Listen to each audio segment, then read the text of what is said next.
از مرگ فراموش شدن مشکل. خیلی بده که کسی آدمو یادش نباشه.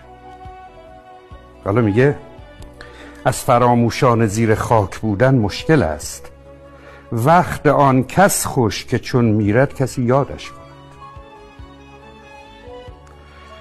مرگه، ولی چقدر خوبه که یاد آدم باشه.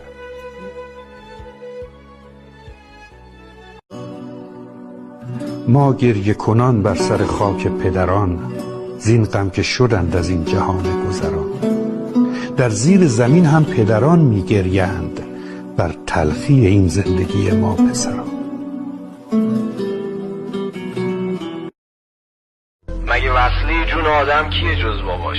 وقتی پیله بودی بهت پرواز یاد داد، نباسی یادمون بره تو لونه کی قد کشیدیم. خدایا یه بهشت تو جدا واسه بابا بذار کنار، آ قربونت.